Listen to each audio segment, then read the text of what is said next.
Você já percebeu que quando acontece uma guerra, uma crise diplomática, uma disputa qualquer entre grandes potências, quase sempre aparece alguém dizendo: os países fazem o que melhor para os seus interesses. Essa frase parece muito simples, mas ela resume uma das teorias mais influentes das relações internacionais, a teoria realista.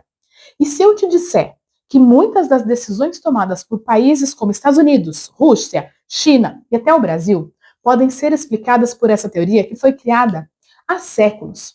Hoje, então, eu vou te explicar o que é realismo, quais são os seus princípios, conceitos e por que essa teoria continua sendo tão importante para entender o mundo. Antes de começar, já deixa seu like aqui nesse vídeo, já se inscreve no canal, porque aqui a gente fala de relações internacionais de forma simples, sem enrolação e sem frufru acadêmico. Vamos lá. O realismo é uma das teorias mais antigas e mais influentes das relações internacionais, mas ele não surgiu em uma universidade moderna. As suas raízes podem ser encontradas lá na antiguidade. Um dos autores mais citados pelos realistas é o Tucídides, que é um historiador grego que escreveu sobre a Guerra do Peloponeso, que foi travada entre Atenas e Esparta há mais de 2000 anos atrás. Ao analisar aquela guerra, Tucídides observou algo que continua atual. Quando uma potência cresce, outras tendem a se sentir ameaçadas. Séculos depois, encontramos ideias parecidas em Maquiavel, do Príncipe, e em Thomas Hobbes, do Leviatã, filósofos conhecidos por suas reflexões sobre poder, segurança e sobrevivência. Mas o realismo ganhou força principalmente depois da Segunda Guerra Mundial. Muitos estudiosos passaram a acreditar que era preciso abandonar visões excessivamente otimistas sobre a política internacional e observar o mundo como ele realmente funciona, e não como nós gostaríamos de que ele funcionasse. Daí vem inclusive o nome da teoria, realismo. A primeira ideia central do realismo é a anarquia internacional. Respira, isso não significa bagunça ou caos. Nas relações internacionais, a anarquia significa simplesmente que não existe um governo mundial acima dos estados. Dentro de cada país existem leis, tribunais, polícia e governo. Se alguém descumpre uma regra, existe uma autoridade interna capaz de punir essa pessoa. No sistema internacional, isso não acontece da mesma forma. Não existe um governo mundial capaz de obrigar todos os países a obedecer. A ONU existe, mas ela não é um governo global. Por isso, cada estado precisa cuidar da própria segurança. Para os analistas, esse é o ponto de partida para entender a política internacional. Imagina um bairro sem polícia. Mesmo que todos os moradores sejam amigáveis hoje, ninguém tem garantia de que continuarão sendo amanhã. Neste cenário, as pessoas tendem a tomar precauções para elas se protegerem. Os estados fazem algo parecido. A segunda ideia central do realismo é que os estados são os principais atores das relações internacionais. Existem empresas multinacionais, existem organizações internacionais, existem organizações não governamentais, existem movimentos sociais. Mas, para os realistas, quem realmente possui capacidade de tomar decisões fundamentais são os estados. São eles que controlam forças armadas, são eles que negociam tratados, são eles que fecham fronteiras, são eles que declaram guerra ou fazem a paz. Por isso, quando um realista analisa um acontecimento internacional, ele costuma olhar primeiro para os interesses dos estados envolvidos.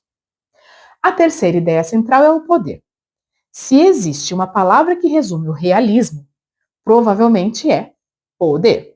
Os realistas acreditam que os estados vivem em um ambiente de incerteza e, para sobreviver, precisam acumular recursos que aumentem sua capacidade de proteção. Esse poder pode ser militar, pode ser econômico, pode ser tecnológico, pode ser diplomático.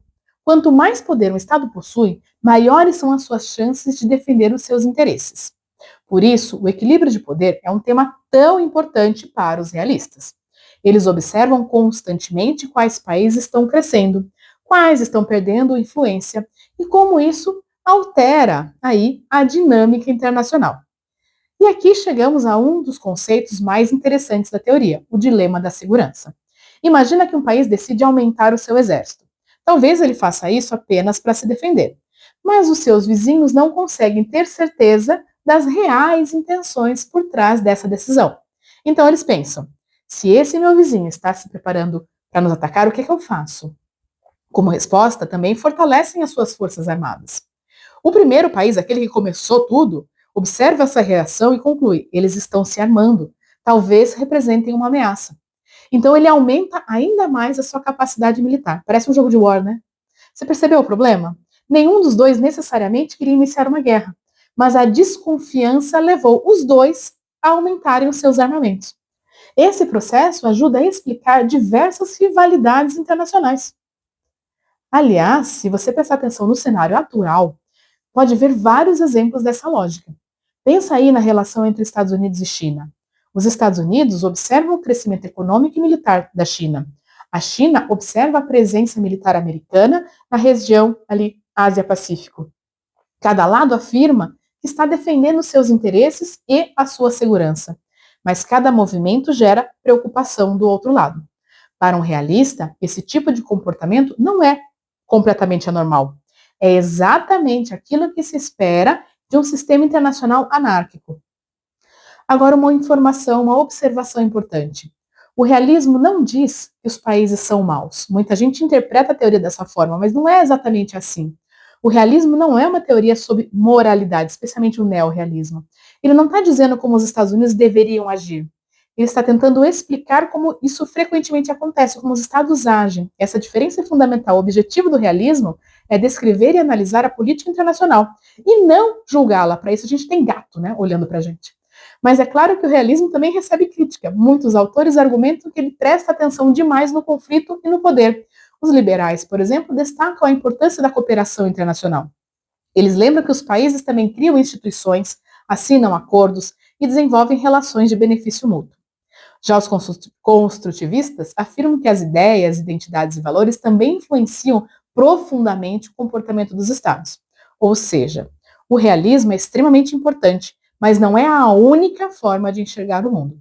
Mesmo assim, continua sendo uma das teorias mais estudadas das relações internacionais e existe sim uma razão para isso. Sempre que ocorre uma guerra, uma disputa territorial, uma corrida armamentista ou uma rivalidade entre grandes potências, muitos pesquisadores se voltam para o realismo em busca de resposta. Porque, gostemos ou não, a busca por segurança, poder e sobrevivência continua fazendo parte da política internacional. E talvez seja justamente isso que mantém essa teoria tão atual, mesmo séculos depois das suas primeiras formulações. Agora eu quero saber a sua opinião. Você acha que os países agem principalmente buscando poder e segurança, ou acredita que a cooperação, as instituições e os valores são mais importantes para explicar a política internacional? Deixa suas respostas nesse espaço de comentários. E se você quer aprender relações internacionais de forma simples, aplicada e sem decoreba, se inscreva aqui no canal, porque toda semana tem conteúdo novo por aqui. Até a próxima!